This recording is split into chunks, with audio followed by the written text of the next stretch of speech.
লাল হলুদ ঝড়ে বিপর্যস্ত রেলওয়ে এফসির বিরুদ্ধে দুরন্ত জয়ে লিগ শীর্ষে ইস্টবেঙ্গল।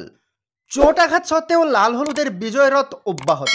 বুধবার কলকাতা লিগে তাদের সামনে ছিল রেলওয়ে এফসি, যে ম্যাচ তারা জিতে নিল 2-0 গোলে। ইস্টবেঙ্গলের হয়ে দুটো গোল করলেন মোহাম্মদ মুশারফ ও আদিল আমাল।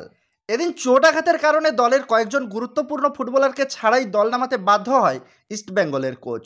পক্ষান্তরে রেলওয়ে এফসি টানা 2 ম্যাচ জিতে আত্মবিশ্বাসের তুঙ্গে ছিল। যদিও ম্যাচের শুরু থেকে ইস্টবেঙ্গলের আক্রমণাত্মক ফুটবল প্রতিপক্ষকে চাপে রাখে। প্রথমার্ধে সংযুক্ত সময়ে ইস্টবেঙ্গলের হয়ে গোল করেন মোহাম্মদ মুশারফ। গোলটার ক্ষেত্রে মুশারফের সেন্টারের ফ্লাইট মিস করেন রেলওয়ের গোলকিপার। একরকম দাঁড়িয়ে দাঁড়িয়ে গোল হজম করেন তিনি।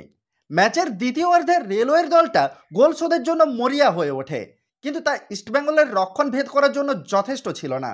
ম্যাচের 68 মিনিটের মাথায় লাল হলুদের হয়ে ব্যবধান বৃদ্ধি করেন আদিল।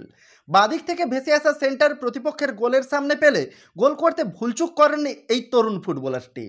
শেষ পর্যন্ত 2-0 গোলে জিতেই মাঠ ছাড়ে ইস্টবেঙ্গল। চোটাঘাতে জর্জরিত ইস্টবেঙ্গলের এই জয় অত্যন্ত প্রশংসনীয়। এটা বোঝায় কোচ বিনো জর্জের নেতৃত্বে ইস্টবেঙ্গল ঠিক কতটা তৈরি। এই জয়ের ফলে 5 ম্যাচে 16 পয়েন্ট নিয়ে লিগ টেবিলের শীর্ষে পৌঁছল ইস্টবেঙ্গল।